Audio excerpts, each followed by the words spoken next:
Hi friends, అందరు ఎలా ఉన్నారు? ఈరోజు హౌస్లో ఏం జరగబోతుంది, నామినేషన్లోకి ఎంతమంది వచ్చారు, ఎవరెవరికి ఎక్కువ ఓట్స్ పడ్డాయి, టార్గెట్ ఎవరిని చేశారు, హౌస్ మొత్తంలో ఎక్కువ టార్గెట్ చేసింది విష్ణు గౌతమ్ని. 5 ఓట్స్ విష్ణుప్రియకి, 4 ఓట్స్ గౌతమ్కి పడ్డాయి. ఆల్రెడీ ఒక ఓటు యష్మి చేసింది కాబట్టి ఇంకా 3 ఓట్లు పడ్డాయి.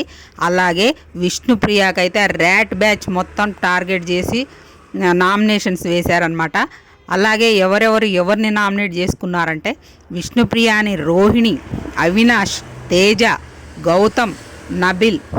గౌతమ్ ఆర్ ప్రేరణ అనుకుంటున్నాను నేను, వీళ్ళిద్దరిలో ఒకళ్ళు ఇంకా నబిల్ చేశారనమాట. 5 ఓట్లు అయితే అమ్మాయికి పడ్డాయి.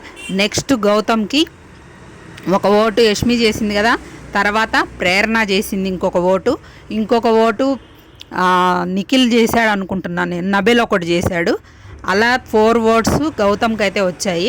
తేజకి పృథ్వీ చేశాడు, విష్ణుప్రియ చేసింది. అలాగే అవినాష్ని కూడా విష్ణుప్రియ చేసింది, పృథ్వీ చేశాడు. తేజ వచ్చేసి విష్ణుప్రియ అని చేశాడు, ప్రేరణ అని చేశాడు. అవినాష్ వచ్చి పృథ్వీని విష్ణుప్రియ అని చేశాడు. రోహిణి వచ్చి పృథ్వీని విష్ణుప్రియ అని చేసింది.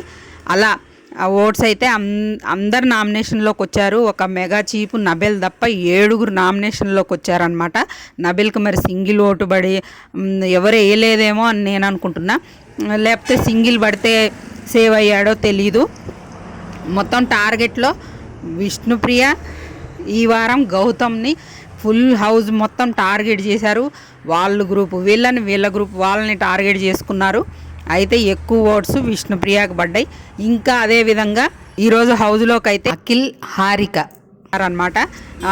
టికెట్ టు ఫినాలే గేమ్స్ జరుగుతున్నాయి కదా, కొన్ని గేమ్స్ వాళ్ళు వెళ్ళి ఆడిపించొస్తారనమాట. అది జరుగుద్ది ఈరోజు హౌస్లో. మీ ఫేవరెట్ కంటెస్టెంట్ ఎవరో, మీరెవరికి ఓట్ చేయాలనుకుంటున్నారో కామెంట్ చేయండి ఫ్రెండ్స్.